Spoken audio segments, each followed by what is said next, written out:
Have you ever found yourself, understanding every single word in a conversation, but still feeling like you're missing something? Like the true pulse of natural, everyday English. Yeah, like there's maybe an unspoken rhythm or a hidden code you haven't quite cracked yet. Well, today, we're diving deep into exactly that. Yes, the fascinating world of informal English expressions and, crucially, phrasal verbs. Exactly. These aren't just words. They feel like the real building blocks of authentic, fluid conversation. It's so true. And our mission, really, in this deep dive is to, well, act as your guides. We're going to sift through a whole load of real-world examples, linguistic insights. To give you a genuine shortcut. Right. Precisely. Yeah. We want to help you not just recognize these phrases, but, confidently use them. Those little nuances native speakers use constantly, Often without even thinking about it. without a second thought. And we'll unpack why they matter so much for your fluency. Okay, so prepare for some serious aha moments because we've structured this to really shine a light on three key areas. We'll kick things off exploring essential casual greetings, the unwritten rules of just saying hello. Mm-hmm. Then we're going to navigate that often tricky but incredibly powerful landscape of phrasal verbs. Oh, yeah, they're key. And finally, we'll decode some common idiomatic phrases, the ones that will truly elevate your English, make you sound more connected, more natural. Definitely. By the end of this, you'll be much better equipped to not just understand, but truly integrate these vital pieces of the English puzzle. So, let's jump in. Right, let's get things off with greetings and casual talk. It's interesting. When you bump into someone you know, especially a friend, you rarely hear a super formal, hello, how do you do? Almost never in casual settings. It's much more likely to be something, well, less buttoned up, a kind of verbal handshake, as you put it. And what's really fascinating here is just how versatile these seemingly simple phrases are. And importantly, how often they don't actually demand a literal, detailed answer. Good point. Take what's up, for instance. Mhm. It's incredibly common, super informal. It works as a casual hello or a how are you doing? Yeah. You hear it constantly, friends, colleagues, family. Yeah, all the time. And that subtle power of what's up is really in its flexibility, isn't it? Absolutely. Like you said, it's often more of a conversational opener, not a demand for your life story right then and there. Right. You can just fire back, not much, what about you? Or just chilling. Or even just a simple, hey, works. It totally depends on the context, yeah. And how much time you actually have. If someone just throws a what's up as they're walking past. A quick hey, it's perfect. That's It's it. about acknowledging them, really, not necessarily launching into a big chat. It's also interesting how much more you hear it in, say, North American English compared to maybe more traditional British English. That's true. There are regional variations. Mm. Now, then we have, how's it going? Mm. Another really common, versatile, informal greeting. Mm. This one feels a little more direct than what's up. Mm. It's, genuinely asking about someone's well-being or their current situation. So you'd expect a slightly more specific answer, maybe? Generally, yeah. Typical replies often reflect how things actually are going. You might say, it's going well, thanks, or pretty good. Or if things are just okay. You could say it's going okay, maybe not too bad. And you can easily return the question, it's going well, and it's very flexible, almost universally understood in casual chats. Okay, that makes sense.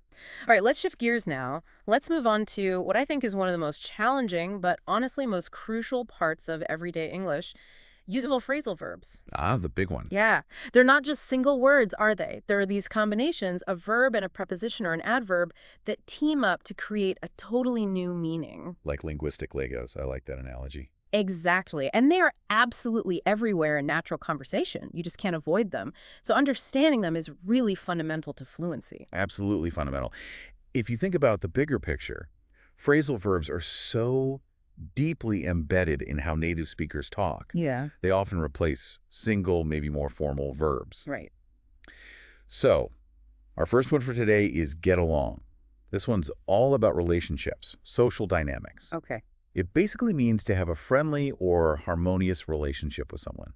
Think about it. Your family, friends, coworkers. Do you get along well with them? It implies something more than just tolerating someone. It suggests a positive interaction, right? Precisely. It's about positive chemistry. Yeah. For example, you might say, my sister and I get along really well. We hardly ever argue. Even if you're different people. Yeah. Even though we're so different. Or maybe in a work context, it's vital for team members to get along to be truly productive. And the opposite works too, if they don't. Yep. If people don't get along, you might hear, they don't really get along. They often clash over ideas. It's a really useful phrase for describing that social fit or lack thereof. Okay, got it. What's next? Next up, hang out. Now, this one is just a cornerstone of casual social life.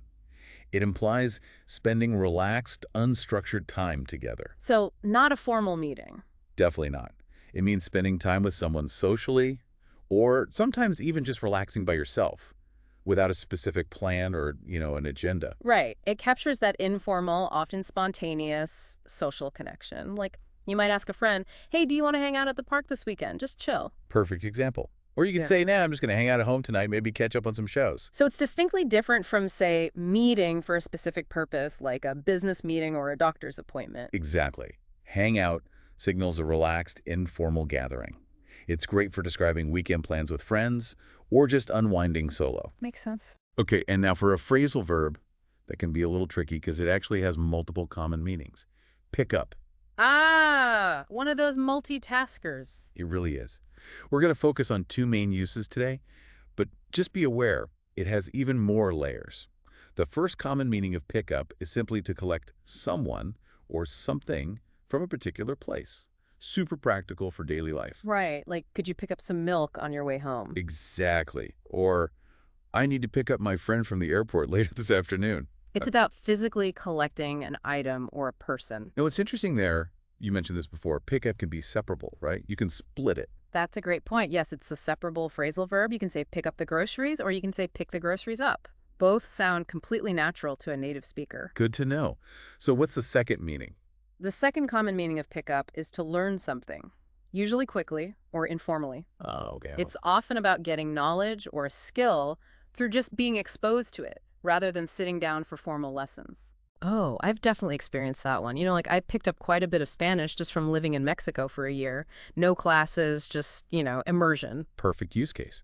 Or think about how kids often pick up new technology incredibly fast, almost intuitively. Yeah, it's amazing. So it's a fantastic phrasal verb for talking about language acquisition or learning new skills informally. Wow. Just remember, physical collection and informal learning, two key uses for pickup.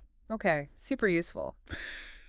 All right, moving on to our final category for today, idiomatic phrases. The fun ones, huh? They can be fun, but also challenging, right? Because the meaning isn't obvious just from the individual words. Definitely not. But once you get them, they are so rewarding. They really make you sound more like a native speaker because they're just woven so deeply into everyday casual talk. Okay, lay the first one on us. Our first idiomatic phrase is, it's up to you. Ah, okay. I hear that a lot. Very common. This one is all about choice, about decision-making. It's a great example of a phrase that subtly shifts control, actually. How so? Well, it means that someone else has the freedom to make a decision. You're essentially handing over the reins for that choice to another person. Okay, so like, if my friend asks, what movie should we watch tonight? You could totally respond with, it's up to you. It signals you don't have a strong preference and you're letting them decide. Or maybe a boss offering choices on a project. Exactly. They might say, there are a couple of ways to approach this. It's up to you which one you want to tackle first. It's a really common way to indicate delegation. Or just that you don't mind, either way. Okay, it's up to you. Giving the choice. Got it. And our last, but certainly not least, idiomatic phrase for today is, no big deal. Oh, that's another super useful one. Isn't it? It's so handy for downplaying something, for indicating that something isn't really a significant problem or a major concern. It's like a linguistic, don't worry about it. Yeah, it's kind of reassuring, isn't it? Like a verbal pat on the back. That's a good way to put it. Imagine someone accidentally spills a little water on the table.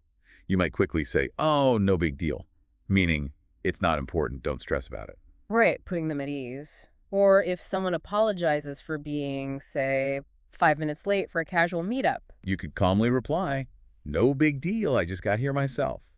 It's a polite, casual way to minimize a small mistake or inconvenience. It definitely conveys a relaxed attitude. It can really help someone feel less awkward. For sure. But it's worth noting, context is everything, right?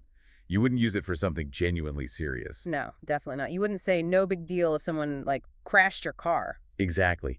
The context dictates whether the phrase fits. It's for minor things. Okay. Absolutely, that nuance is key. And really, this whole deep dive has been about exploring those kinds of subtle nuances in everyday English. Okay, wow. We covered a lot. Let's quickly recap those invaluable insights we've unearthed today. Good idea. We explored the world of greetings and casual talk. We looked at versatile phrases like "what's up," that really informal "hello" or "how are you" often doesn't need a detailed response, carries that specific casual vibe. Mm-hmm. And how's it going? A bit more of a direct question about well-being, but still informal, with flexible replies from short to slightly more detailed. Right. Then we dove into that essential realm of phrasal verbs. We decoded get along. Yeah, meaning to have that friendly, harmonious relationship, like my sister and I get along really well, They hang out. which is all about spending that casual, unstructured time socially. Do you want to hang out at the park, for example? And the multi-talented pickup. Right, meaning either collecting someone or something, picking up groceries or learning something quickly and informally, like picking up Spanish phrases, And finally, we wrapped up with some really powerful idiomatic phrases. We unlocked "it's up to you." which is about giving someone the freedom to make a decision. What movie? It's up to you. Really emphasizing that choice you're offering them. And no big deal. Yeah, that super handy way to downplay a minor issue or reassure someone, like saying, no big deal if someone's a few minutes late, kind Yeah. of giving them that all clear. Perfect. But, the real value of this deep dive isn't just knowing these phrases exist. No, it's about using them. Exactly. It's about actively integrating them into your own communication. Remember, these are the kinds of phrases that will make your English sound more natural, more authentic, truly fluent. Yeah. Don't be afraid to try them out. Yeah, experiment. The more you hear them, the more you use them, the more naturally they'll just become part of your own linguistic toolkit. So what does this all mean for you, the listener, as you continue your journey of linguistic discovery? Mm. Well, as you go about your day, listening to conversations, maybe watching shows, or even just observing the world around you, consider this. What subtle, everyday expressions are you hearing now that maybe you hadn't fully understood or appreciated until today? That's a great question. And maybe, what new insights might you pick up just by tuning into the linguistic rhythm of native speakers? You can turn every interaction into your own personal language lab. Keep listening, keep observing, and keep discovering.